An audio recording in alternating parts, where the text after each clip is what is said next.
The meeting was probably disconnected, no? Yes, so we all were disconnected.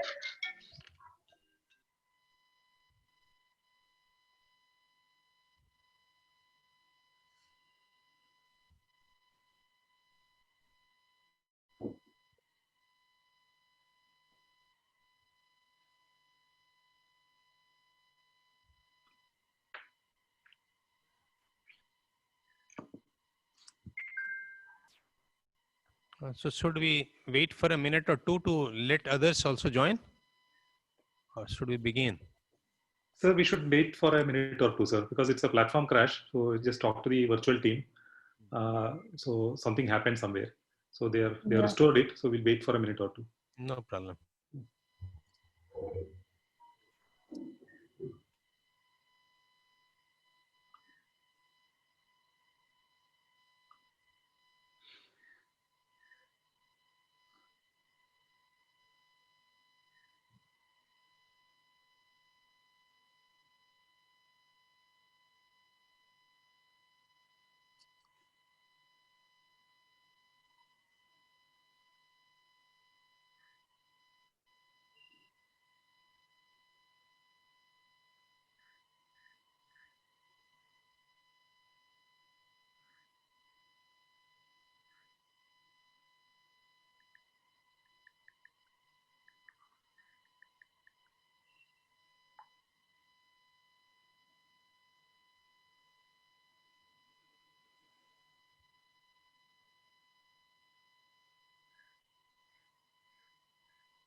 Naman, why did this happen?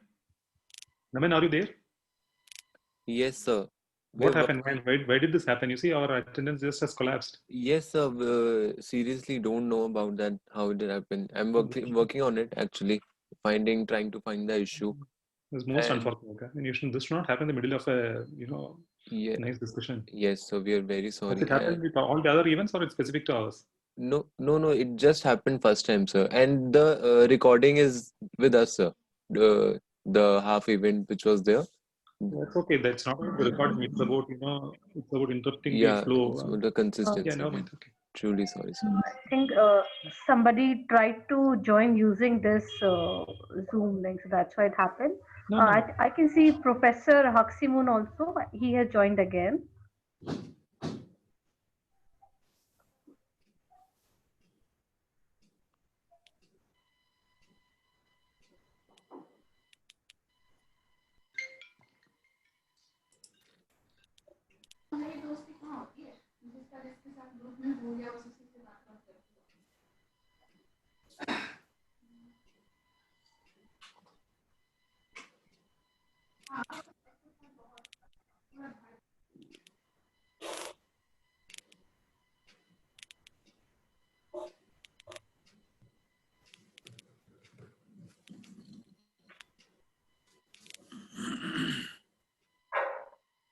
So वो lease line में कुछ problem आया and all. That is what I just got a call, and many of these sessions they have. I think these are the technological limitations. So I suggest those who are available can Professor Haksukim. I think the other delegate may kindly present.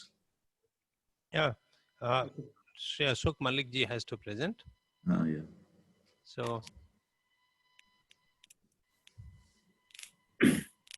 I feel like let's resume and let's begin with other participants must be joining, and through recordings and streamings also there will be an opportunity to listen to the veterans, those who are there on the platform today. So requesting Shri Ashok Malik ji to begin his presentation. Shri Ashok Malik ji is a journalist, very veteran journalist, and let's go to the views of Ashok Malik ji sahab, please. Am I audible? Yes, you are, please. Thank you. Today, I would like to discuss how science and media connect. But media can do to help science, and what media needs from scientists and laboratories. I have a very brief presentation which I am trying to share with you.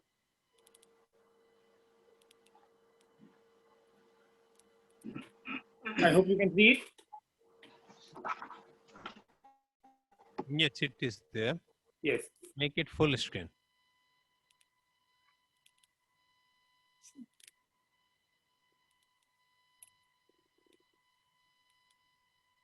Yes.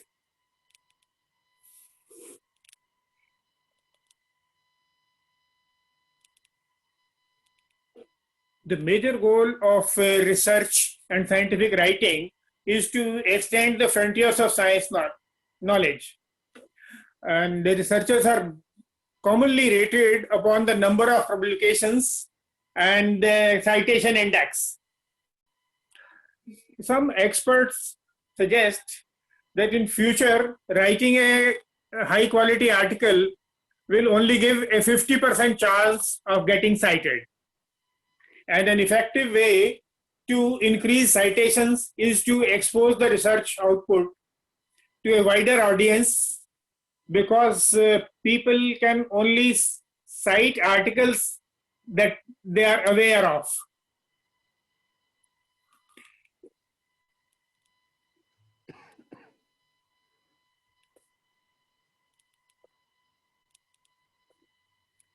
So by writing about your output on social media is going to help you reach a wide audience, and people will only cite research that they are aware of. The researcher can use some outreach and brand dissemination to focus on her work to ensure that it reaches people who are likely to cite this. Many people, scientists, have mentioned that they got information from non-journal sources about the topics that they were interested in. And because now we are in the era of multidisciplinary research, this is more common. In this process, media can offer significant help to the researcher because he can reach out to a larger number of people. Journals are not easily accessed nowadays because it is almost a very costly process. Journal subscriptions and access is costly. So reaching out through mainline media and social media is an option that researchers can try effectively. Especially because mainstream and social media do not have long period of pendency. What you write and send for publication to a journal will sometimes take weeks, months, and even years in many cases. But in social media and mainline media, the output will reach the audience very soon, sometimes even less than a day. So by posting it sharing information about this in social media or getting it published as a news report in mainstream media will help you reach out to a larger number of people who can access your research and who may benefit from your research, may cite it, and give you the citation index which you normally would like. Social media has an advantage that people looking for some information are able to access a larger number of people, can reach out and receive information from multiple sources, because this is a very helpful and fast medium. This is not limited by space. This is only limited by your time availability. And if you focus on the sources that you want to tap, then you'll be able to access the information fast. Mainline media is one source from which most scientists will get information about fields not exactly their own. In a multidisciplinary scenario, you need information about what is happening in other areas than your own specialization, and that you can get through the mainline media or social media.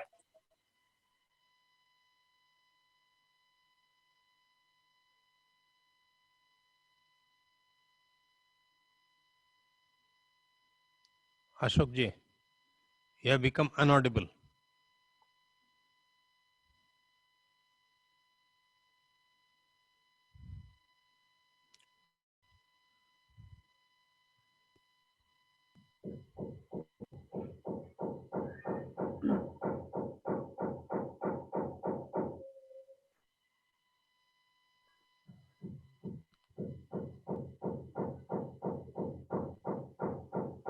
Ashokji, you need to unmute your mic. Ashok ji, you have become unaudible because Is it of. okay now? Yes, it is Yeah, we now. can hear For you. last 1 minute, you were mute. Okay, I'm sorry. I'm Please, sorry. Ashok ji, concise. Please sum it up, please. Yes, now I'll skip some of the things because you were able to see my presentation slides. I'm switching to the next one.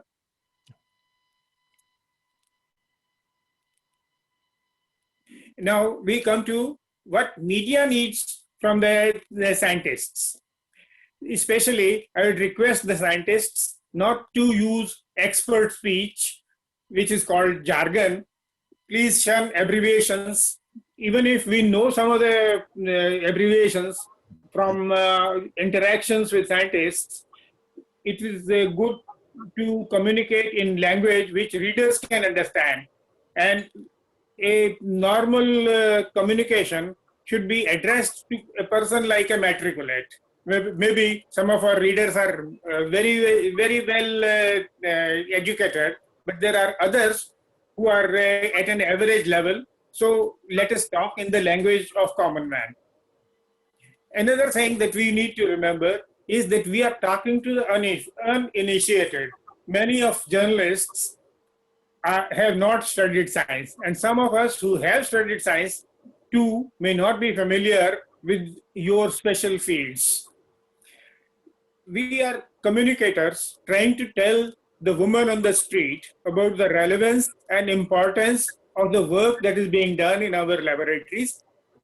Please tell us how your work helps the common Indian and how it will make her life easier, make her work more enjoyable, or give her some more moments of pleasure.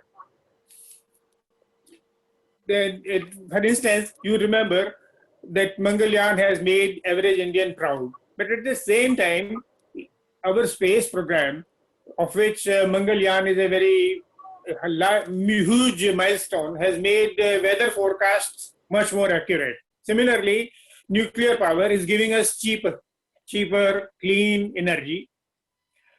Atomic research is going to help us. Our thermal power generation more efficient. Indian industry is evolving and developing its capacity to help scientists in their work. These are the things which we find during our interaction with scientists at various places. And similar information, if shared by the people working in our laboratories, will help the journalists come out with better, intelligible reports for the common man. Our labs have a large amount of information which is going to be helpful to the citizen, and the citizen knows this, then he'll be supportive and he'll look forward to you. He will tell you his problems, and you'll be able to solve the problems which the society is facing. I have dedicated this presentation to veteran science journalist, late Rajendra Prabhu, who passed away in January last year. He inspired many and was an untiring, ever alert, ever curious science reporter till the end of his days. Wonderful. Thank you. Thank you. Wonderful, Ashok ji. Really nice insight, and especially aligning with the thrust of how to align with scientific works with popular works. That will help both the sides.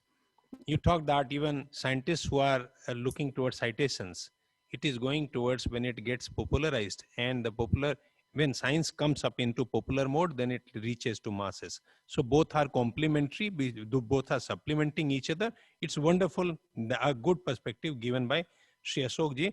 So prior to closing up the session, I'll be going back to the chair, Professor Hakso Kim.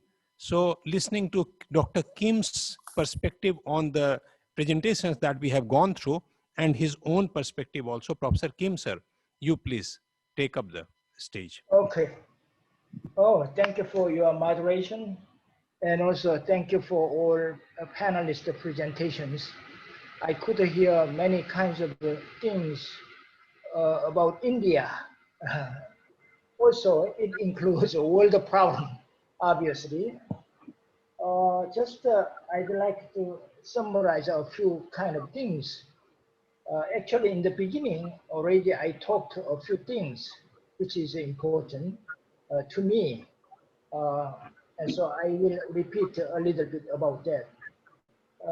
To me, the world has the problem about science communication and science news, because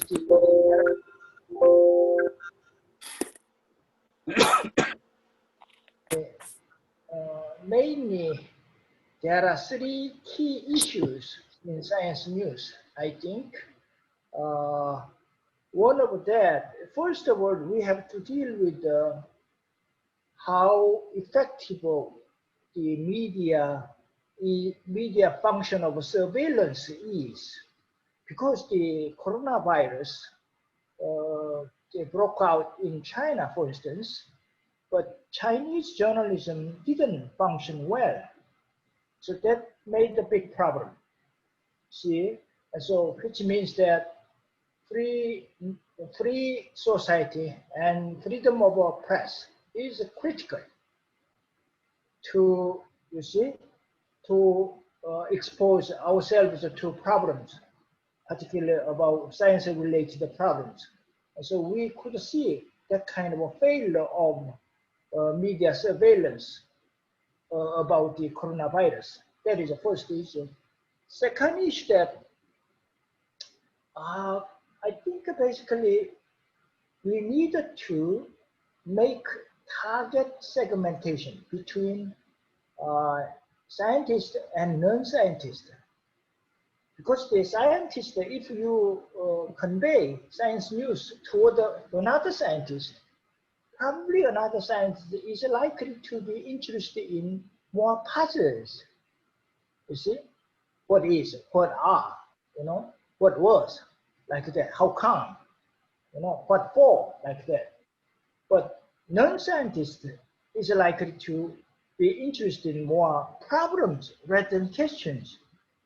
And so if you deal with the general public, like first, from the beginning, you have to deal with the public, general public's problems.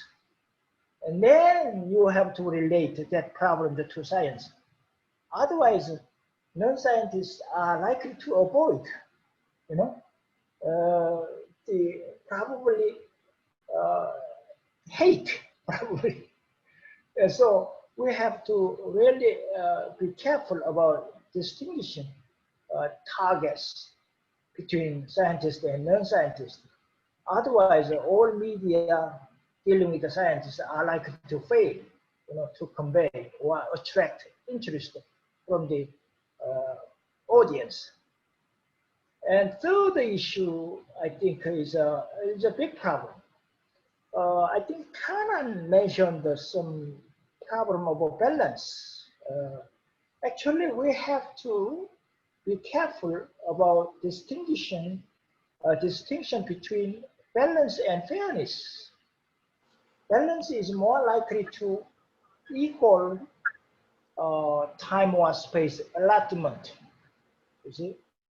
But fairness is not. Fairness is more related to coverage of accurate facts. And so, for instance, climate change. You see, many media, science media, are dealing with climate change based on balance instead of fairness. You see, that's why we are failing communicating science to the general public. And so, for instance, in the United States, you know, climate change. Oh, because President Trump mentioned media are dealing with that climate change with the balance rather than fairness. Because 99% of scientists are approving climate change as a fact. So in that case, we have to a lot more coverage on climate change as a fact, rather than the balanced kind of allotment of time or space in media. And so people are not distinguishing such kind of thing between balance and fairness. That is a big problem. Another thing is that like the value-laden kind of information dissemination, like conspiracy. Conspiracy is basically value-laden motivation. You see, that's why misinformation is popular. Fake news is popular like that. And so we in this third issue also we have to distinguish between value and facts. Otherwise, just the general public are likely to be really bad situation about understanding really what is science, what science is, what the facts are, that kind of problem. So just along with some talk, because I could not understand the Indian language, but I got some grasp of so piece by piece. But anyway, this is my summary. And also I think we have to really overcome coronavirus. In the case we could get together, to discuss a lot of things and good things. Okay, that's it, my last comment. Is it okay? It's perfect. It's perfect. It's wonderful, Dr. Kemsaw. In just 2 minutes, I'm adding a perspective, and that will be going towards the closure of the session, because by 12:30 we need to close it, though it was some distractions in between, but still let's be on the time and let's adhere the punctuality. So Okay. one thing that I want to add over here is, see, I am there from Agricultural University, Pantnagar University, the first agricultural university of the country. And we go through 3 mandates, each scientist over here. I'm looking after College of Agriculture, though I'm from communication field, but I'm dean of the college. And when I look towards 200 faculty members who are there in the college, each faculty member is having 3 mandates: generation of knowledge, that is researches, and then dissemination of knowledge, that is extension. So each scientist has to disseminate to become responsible to take the knowledge to the grassroots, to the farmers. Now into this context, when we say science news, creation of science news, and taking technologies to the grassroots for rural transformation, for agrarian development, when a new variety comes, it has to be taken to the masses in popular mode so that people could understand the relative advantage and people get convinced towards it. Over here, the challenge that we are confronting, the challenge that the whole world of media is confronting, we had a conference, national conference 2 years back. Dr. Manojji was also there into that. He also made his presence.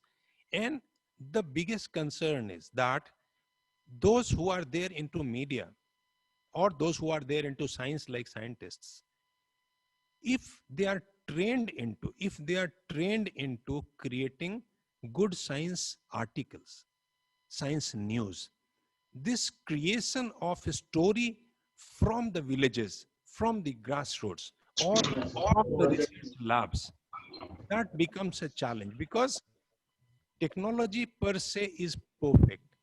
the facts that are there at the grassroots is perfect, but carving out a story out of it so that the story becomes a hit, the story becomes popular, the story goes up to the grassroots across and creates the ripples of change.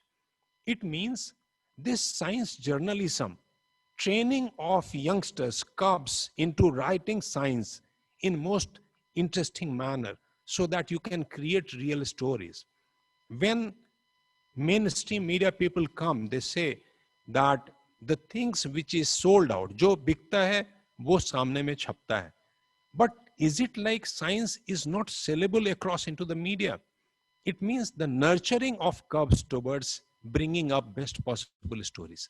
That becomes the issue, and into academic sector, into the colleges and institutions which are looking towards journalism. If agricultural journalism, science journalism, developmental journalism, that also makes an agenda across, that becomes the issue. So when I look towards the whole segment, like Dr. Manoj Pateria Saab is leading that segment of bringing up science in most interesting manner through lots of efforts across, through lots of workshops and nurturing youngsters. This is what is the perspective which is needed across. Thinking about it in most means intrinsic manner, so that this process of generating talents of writing science, this is not supposed to become a case of history that they used to be prior 20 years people, those who used to write science like anything.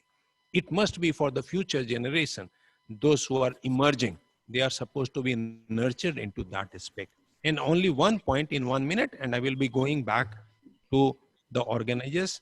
That is the end point that I want to raise in the last thing. And that is that when we are talking about this nurturing, it is two-way. Even those who are into pure journalism are supposed to be having this intrinsic sense of capturing a news from the grassroots, that is a village. And those who are जी sir. those who are from the science are supposed to be nurtured into अच्छा how ठीक है ठीक है. to take it across. ठीक. So both the aspects are supposed to be taken side by side. I thank this whole organization, the whole structures which provided me this opportunity to be with you all, to share the stage with Professor Kim, the stalwart who is there from the field, and all the stalwarts who presented as panelists. Thanking you all from the core of my heart. I take the stage back to the organizers, Ms. Sonam, and all those who are dealing with. Thank you very much. Thank you, Dr. Kashyap. Thank you, Professor Kim, for joining us today. Your views on the topic were really interesting. We are delighted to have you on this panel. Also, I would like to thank all the panelists over here for taking out some time to be a part of our media conclave. I can already see Professor KG Suresh. Namaskar, sir. He's going to participate in the next event. What I feel, Sonam, what I feel, because couple of minutes are yet to go, and the next to start the next session. So we can utilize this time to have some question answer if some of the audience would like to ask. We can take couple of questions. Of course, sir. Let me just take a look if we do have any questions here. You can see the chat box or question answer. And I would like also take this opportunity to thank all the dignitaries, especially today's chair of this session, Professor Raksu Kim from Sogong University, South Korea, Professor Kanan Purakastya from UK, a well-versed science communicator and advisor to the local government of UK. Professor Sivendra Kashyapji, who is heading communication department and now Dean of College of Agriculture of G.V. Pant University. And the pioneering work of the university has in agriculture communication. And Ashok Malikji, all fellow panelists for sharing your thoughts. and enriching the session. Thank you very much.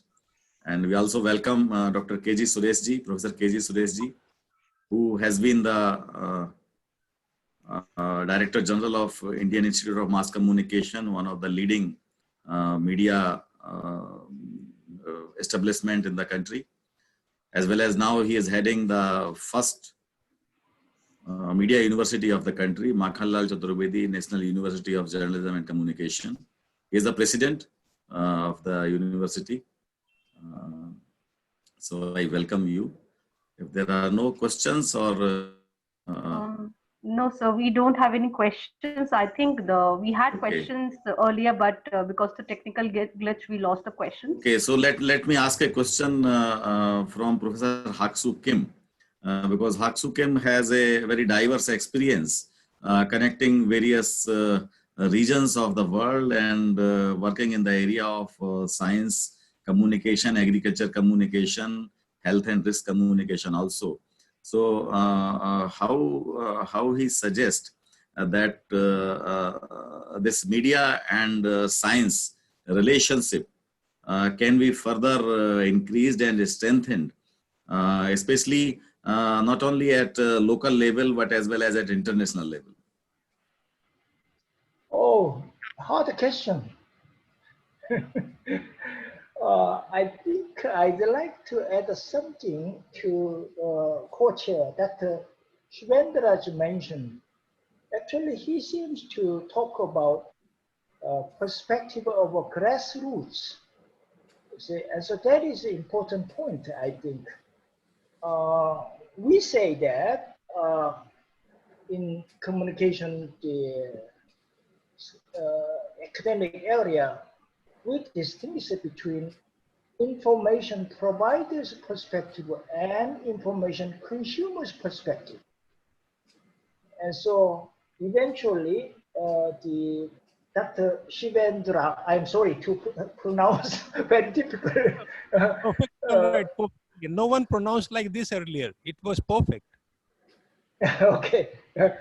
So he is basically he is empathizing information consumers' perspective.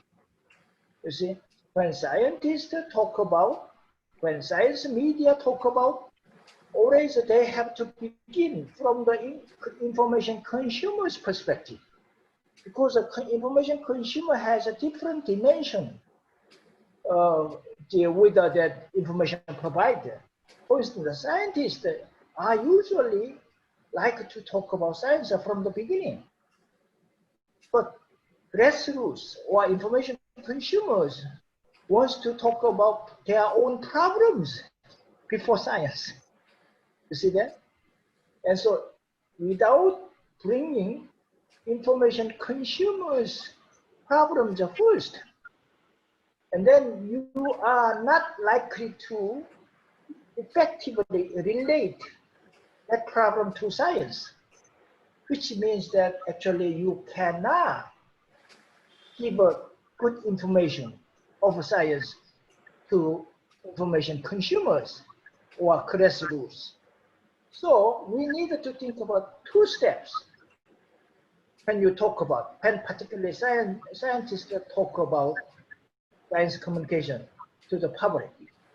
Two steps. The first, you have to bring about information consumers' problems first.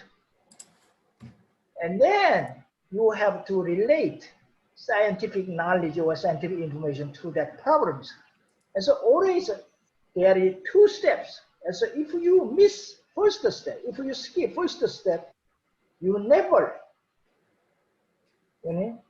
so if, you are never successful in even conveying scientific information, but also attracting, information consumers' attention.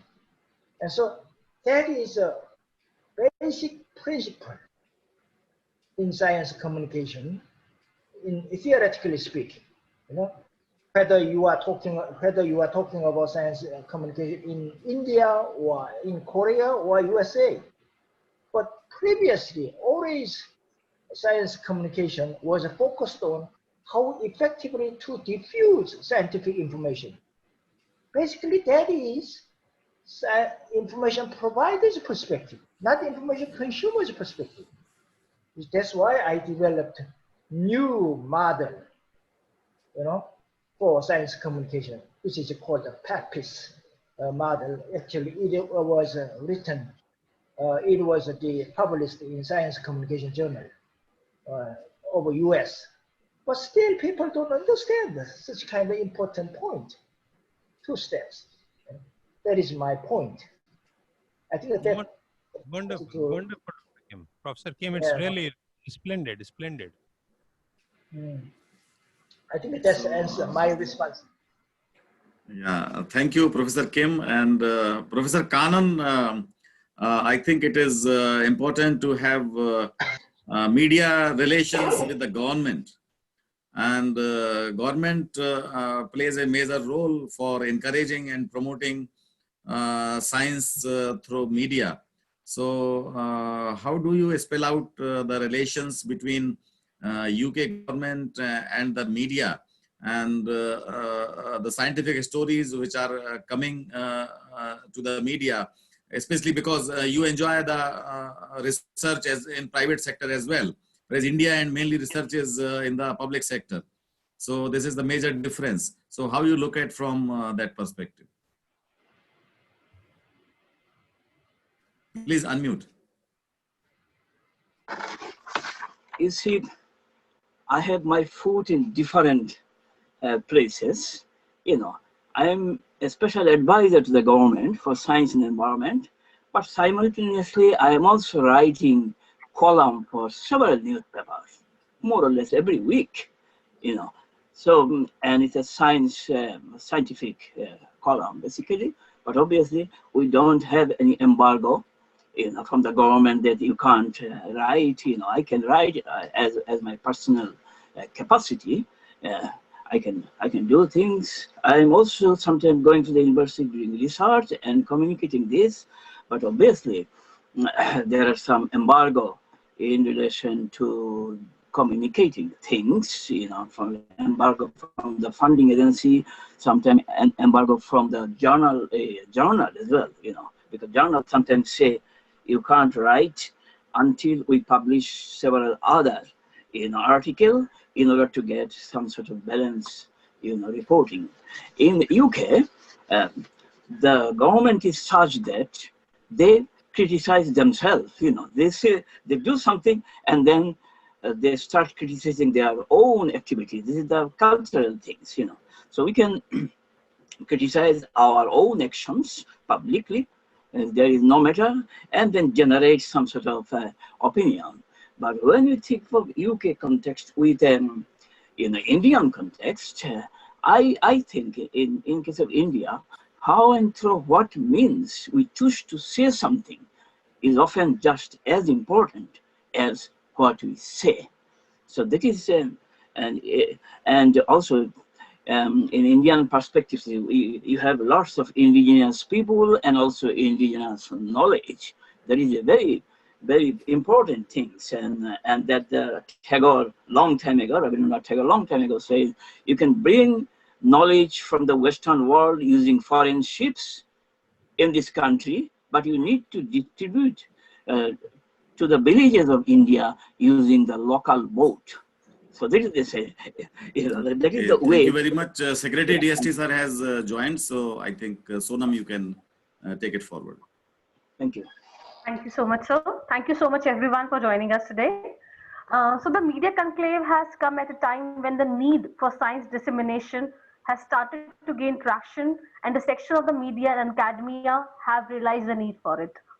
Many are of the view that unless the findings of public funded science are conveyed back to the public, who are the ultimate beneficiaries, very little is served with all the toil. Hence, the conclave aimed to bring on the diverse perspective from India and abroad to crystallize an ideal vision for science and technology, content, and its dissemination. Moving to our next segment, we have Professor Ashutosh Sharma.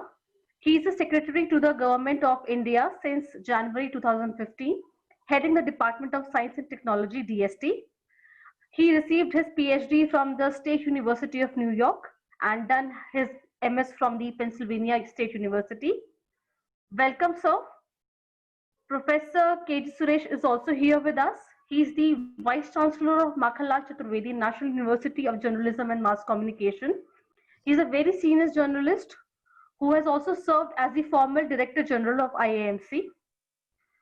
Welcome, sir. Welcome to the Media Conclave. Now, I would leave the diaspora to both of you to talk about the topic of the segment, strengthening science and media engagement. Over to you, sir. Thank you so much. Thank you, Professor Ashutosh Sharma, Secretary DST, and Dr. Manoj Kumar Pateria, and the distinguished, dignitaries who are present here. I want to bring out the journalist in me when I see Professor Ashutosh Sharma, though it has been lying dormant for a long time, ever since I shifted to academics. So always a pleasure listening to Professor Ashutosh Sharma. I have had the privilege of working with him at at DST, at Vigyan Prasar, other various platforms, and I found him to be a very, very far-sighted and visionary leader. And under his dynamic leadership, and with eminent captains under him like Dr. Pateria, the Department of Science and Technology is doing exceedingly well, particularly in science communication, with which I am related.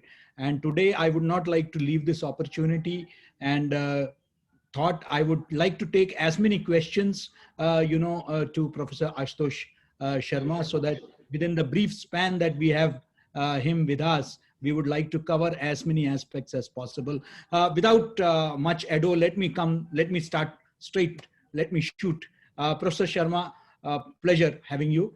And today, post COVID-19, I mean, post the advent of COVID-19, we have seen World Health Organization talking about the infodemic being even of greater danger than even the pandemic.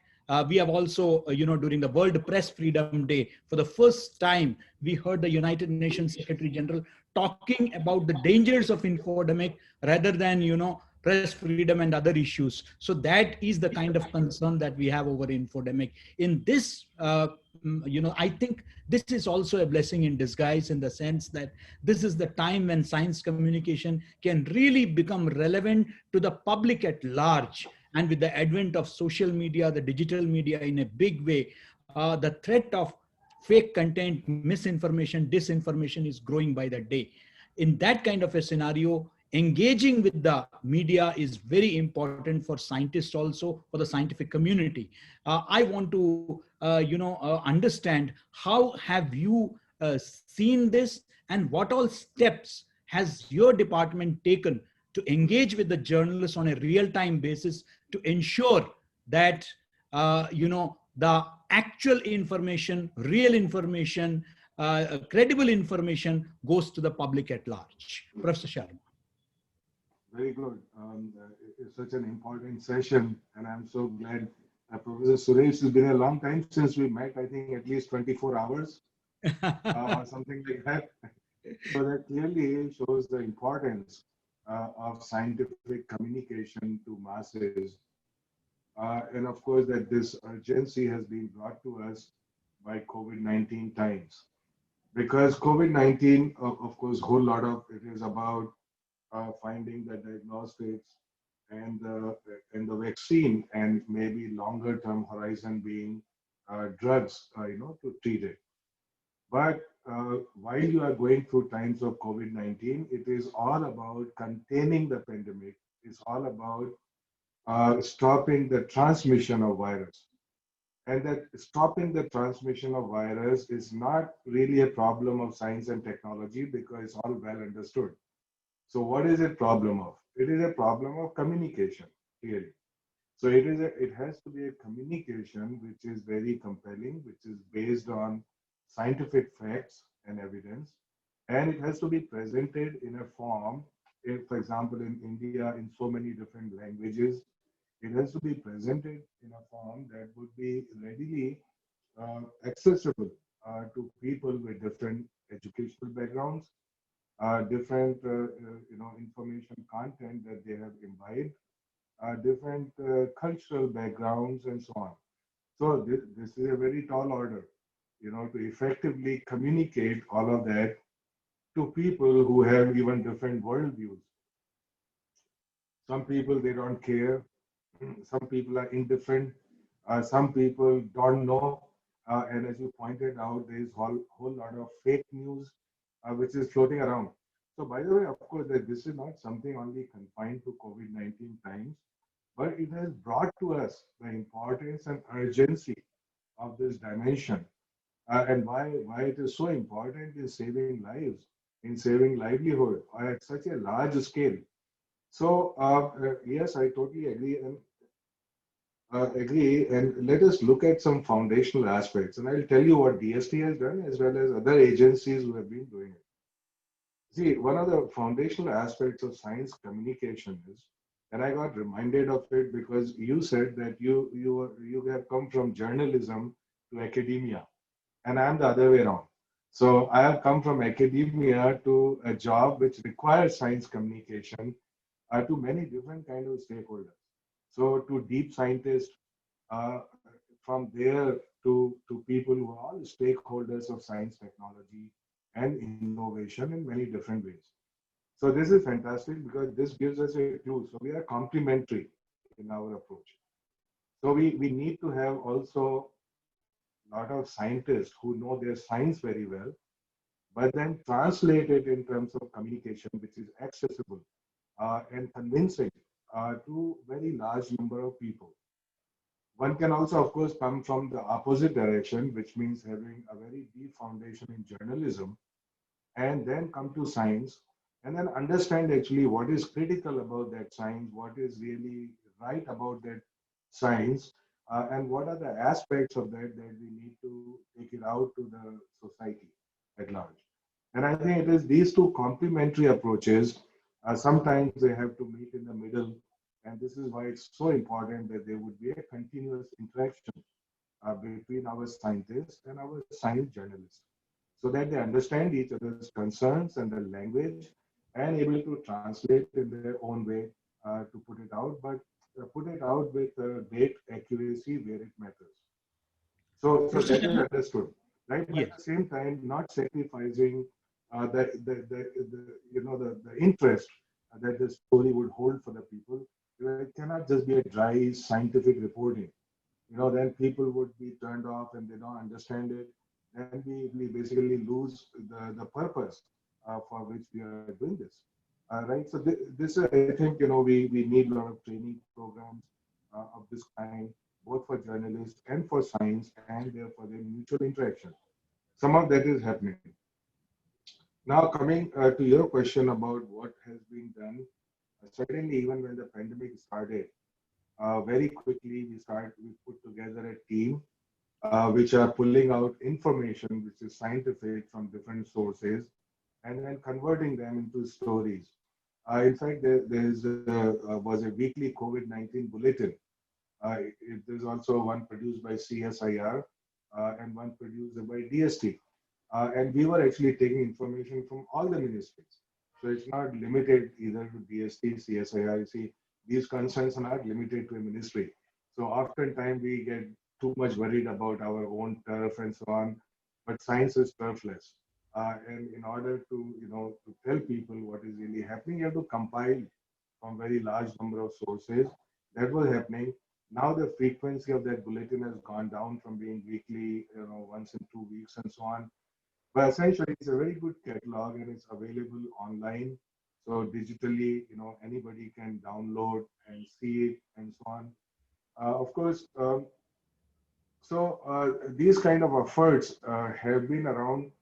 Now, actually, another thing which is very important in this one is to have the right news out there.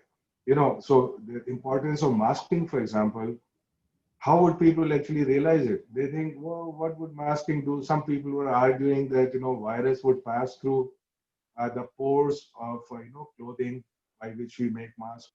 So these are common misconceptions that have to be addressed by bringing out that look, virus transmission does not occur as a single virus floating in the air and passing through the pore and getting to you, right? It actually happens once we know from science that it was happening through droplets. So what happens is not the pore size in the mask that matters, but the droplet size, which is quite a bit larger than the virus size, right? So just a very easy, insight into that tells us that mask in this case would be an effective way to prevent transmission of COVID-19 virus. This is not true for all transmissions of all viruses and bacteria. So you see, this very simple scientific insight tells us what means would be effective and what means would not be effective. It depends on the nature of what you are transmitting.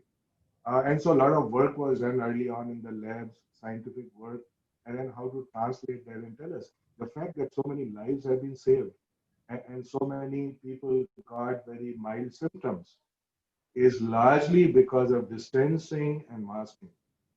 Now, of course, people now keep forgetting also, some festival comes, not IASF, but other festivals that come, so people forget, they say, oh, well, nothing is happening. And, people throw caution to winds. So it has to be our continuous transmission of this knowledge that people forget. In fact, I tell you, there's another thing. There was a mathematical model of pandemic transmission and spread that was made through a committee of top scientists in the country, mathematicians, and it had many interesting implications. And so, for example, they were, let's say, with this model, they were predicting that the size of spread of pandemic will start going down after, let's say, end of October, middle of November, and we have been seeing that. If you look at overall country statistics and numbers, that it has been on decline. But you see, when you are putting out, it may be a mathematical model information, but that mathematical model depends on behavior of people. Mathematics is not beyond people. And if you just say that pandemic will be going down, people would just not understand this. That these predictions depend on whether people are following certain practices or they are not following practices. So it is very important that when we convey the results of mathematical model, that we clearly convey that this is based on you behaving properly. Okay, it's not that I can do anything and the model will predict this, so I am out of this danger. No. And so this is about building a narrative which is scientific, but at the same time, a lot of people who don't understand the deep scientific aspects that they are clearly conveyed. Now, of course, going beyond COVID-19 times, also the rise of deep fakes and fake news, manipulated news, is going to remain a very large concern because you see, these are the foundations of everything we do in the society, right? I mean, we often there are many things. So we wrongly interpret them, or we interpret according to our convenience, and so on. And so that's very widespread, and that often happens when we mix different kind of concerns in our reporting. So it may be something I'm mixing my ideology with what the science is saying, and that is a very deadly cocktail, because then you give it a color, right? You give it a color, whatever. And so we must separate the color from what is scientific, what is evidence-based, and so on. And we can still make it interesting. It's not necessary that scientific reporting must be related to local crime or local politics or rallies or any kind of ideological color. It's not necessary at all for it to be interesting and useful. And this is what one would wish to convey very strongly. There is a style of writing in Absolutely. which that will hold people's interest. Not only it will hold interest, it will be useful for them. Yeah. Otherwise, the whole thing Attention gets spans are also coming down. Attention spans are also coming down. So you have to absolutely. So 30 seconds, if you can't convey it through YouTube or wherever, then you absolutely already lost the person. It cannot be totally scientific. yes. By 30 seconds, I start while introducing general theory of relativity or something, by which time of quantum mechanics, then I've lost people. But Professor, I just wanted to understand, because you have been repeatedly, even in your address yesterday, you talked about the need for scientists also to communicate effectively. So, but one, there are apprehensions that there are restrictions on scientists to communicate. The bureaucratic system has its own limitation. So not every scientist is allowed to communicate that. That's one issue that is, often referred to. The second issue that is referred to is about, publicity versus authenticity. Some people take advantage to publicize themselves rather than the issue at stake, or the, subject matter. So these are two issues which, when it comes to science communication, which comes to one's mind. How do you deal with this? Yeah, surely. So this builds by awareness. Okay, you see, everybody does something which is not maybe totally right. And how does, you see, so if society, this culture basically has to be there, that one has to do one's job, properly, so to say. And so what you were, talking about is, yeah, I mean, how do we, sometimes distort the stories in order for them to look more appealing?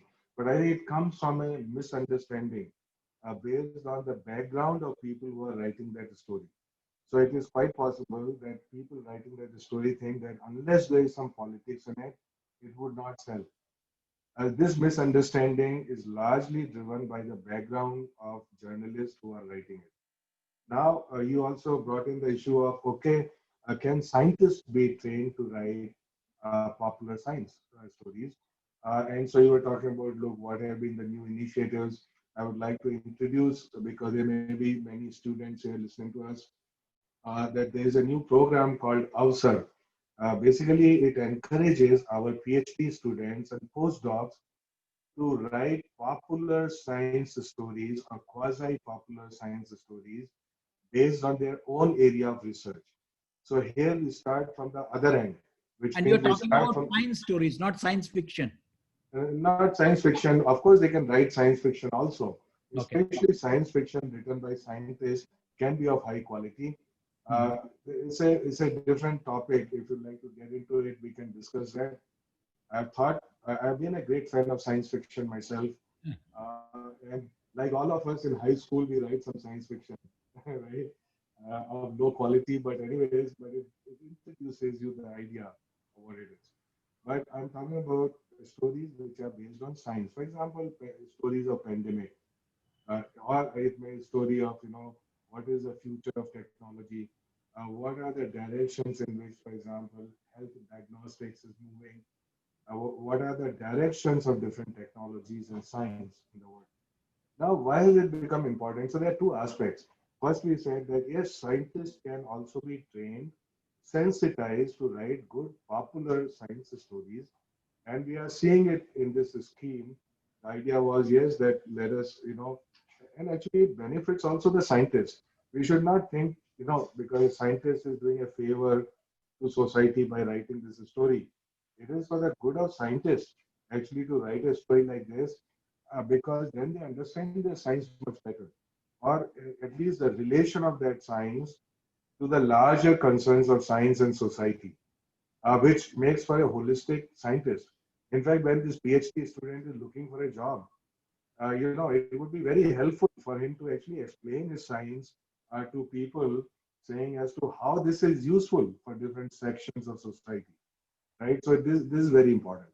Now, why has actually science communication become important? No, popularization of science. It has assumed much greater importance now, and it will be even more important going in the future than it was 20 years ago. And the reason is very simple. See, there was a time when science basically was for the scientists and researchers, and maybe for industry that is driven by that science. The challenges of future, which are starting now, are the kind of challenges which are so multidimensional that they don't depend only on doing good science or proper science. They depend on the acceptability of that science, awareness of that science by society at large.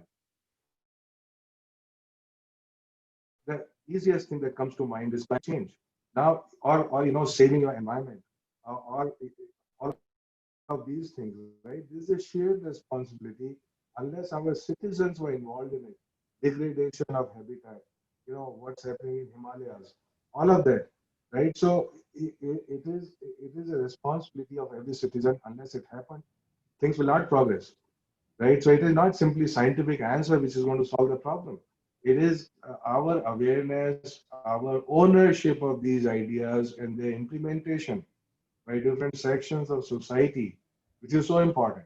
Which is why it is important that these scientific ideas ought to find their way into every nook and corner of society, whether it is for their health, whether it is for their well-being. Yeah, please go ahead.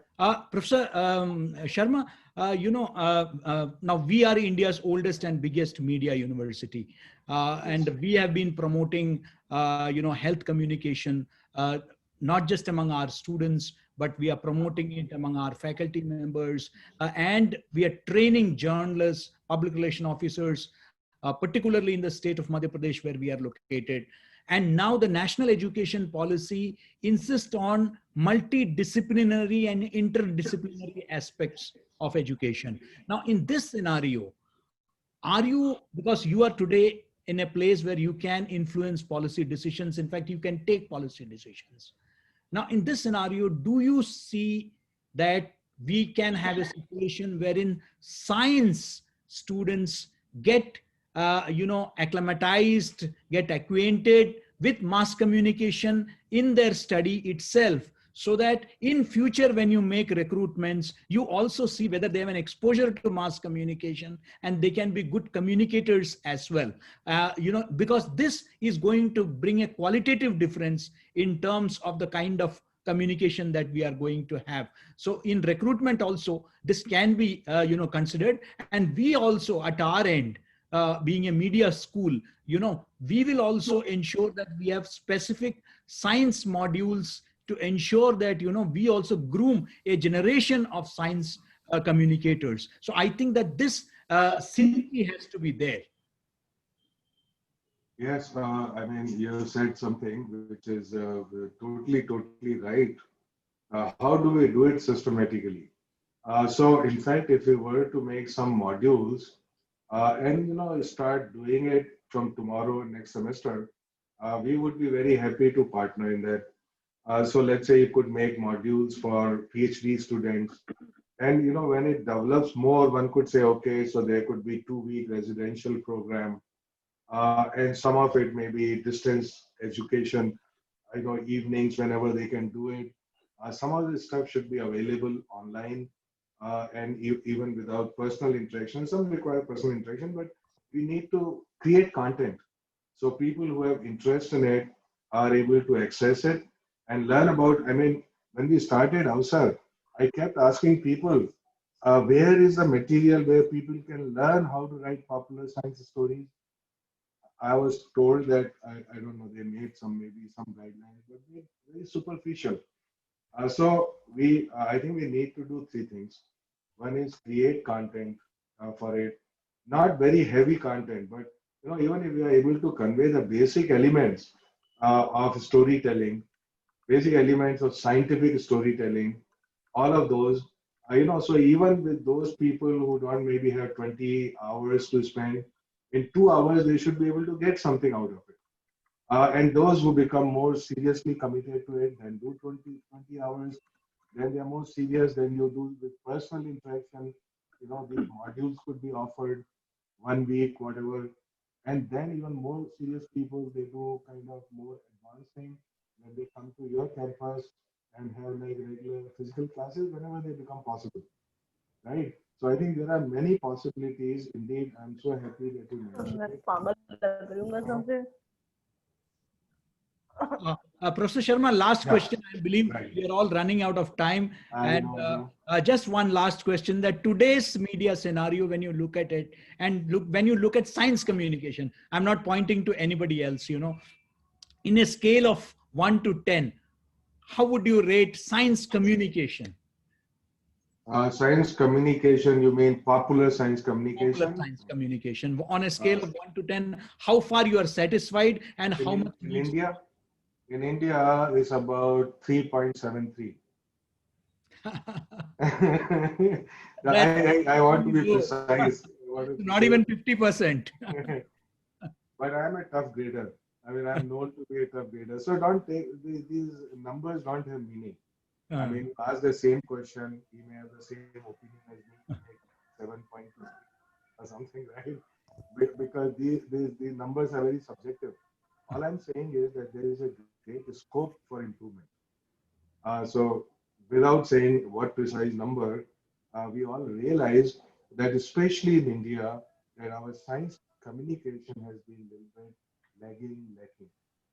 It's because of our, deep culture. And you said, you have the best university, biggest for journalism. So certainly, science communication also should find good space there. I mean, we train a lot of people. Political reporting, religious reporting, crime reporting, and so on. Indeed, we are out of time. I totally realize it.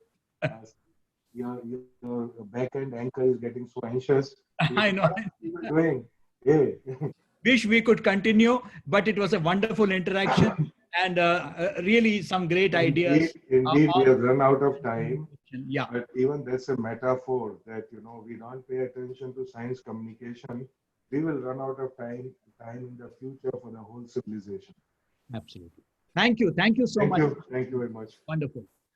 Thank you, Sonam. Thank you, Dr. Manoj Kumar Pateria, for organizing this wonderful interaction.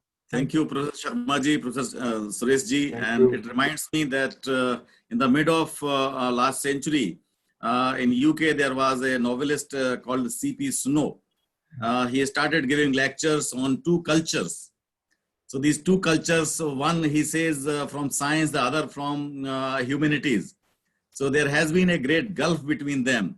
So we are sure and we are hopeful that this discussion will go beyond and beyond to bridging that gap between two cultures, and we will have a common culture that is scientific culture. Thanks a lot. Thank you. Thank you, Professor Ashutosh Sharma ji. Thank you, Professor K.G. Suresh ji, for this incredible lecture, incredible discussion, incredible conversation that you just had. It was really fruitful, and I just hope we'll be able to get more ideas and we'll be able to do more in the field of science journalism after whatever we have heard from you people. Thank you so much for joining us today. Thank you, Sonam ji. Thank you very much. I will just take 2 seconds in what Dr. Pataria said, that we will hopefully have scientific culture only.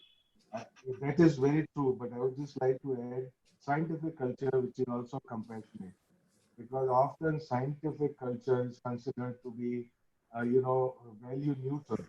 Okay, so you say I can make a bomb and drop it or whatever, it doesn't matter, right? So humane scientific culture, if I may add, and so that indeed is the only hope for humanity on planet Earth. Thank you, Professor Sharma. Thank you. Before I'd ask Dr. to give closing remarks, I would just like to remind our viewers that tomorrow we would join with our panelists to discuss on the science in the media global trends. And we would also be discussing a very important topic, science journalism and communication as a career. And we would have Professor Sanjay Dwivedi ji to discuss on the same, and also we would have many more guests. So please tune in tomorrow as well to join our media conclave. Now over to Dr. Pateria, who would give us the closing remarks. So, sir, please unmute. Thank you. Thank you very much. It was a great day today, and we had 3 elements. So one is the inaugural session itself, where CEO of Prasar Bharati, Mr. Shashi Shekhar Vempati, he has given the keynote address, and Professor Baldev Bhai Sharma, Honorable Vice Chancellor of Kushabhav Thakre University of Journalism and Mass Communication, he was the guest of honor. And Dr. Harshvardhanji also addressed us through a video message. So it was great to have all of you there. And followed by a panel discussion, and where many of the experts, they joined from Korea, UK, and other countries, all also from India, including All India Radio and different newspapers like Shri Girish Upadhyay ji from Madhya Pradesh, and all veteran journalists. It was very fruitful. And followed by this conversation between Professor Ashutosh Sharma ji and Professor K.G. Suresh ji, both top-notch people from their own disciplines and professions, one from the scientist, the other from the journalism. So it went very well, and very probing questions and very elaborated answers they came out. I think this will really help the audience to think over for a strengthening media and science relationship for better science communication in the future. Thank you very much. And see you tomorrow at 10 for further sessions under the Science and Technology Media Conclave of IASF 2020. Thank you. Namaskar. Thank you, sir. Namaskar, Suresh ji. Thank you. Thank you. Thanks a lot.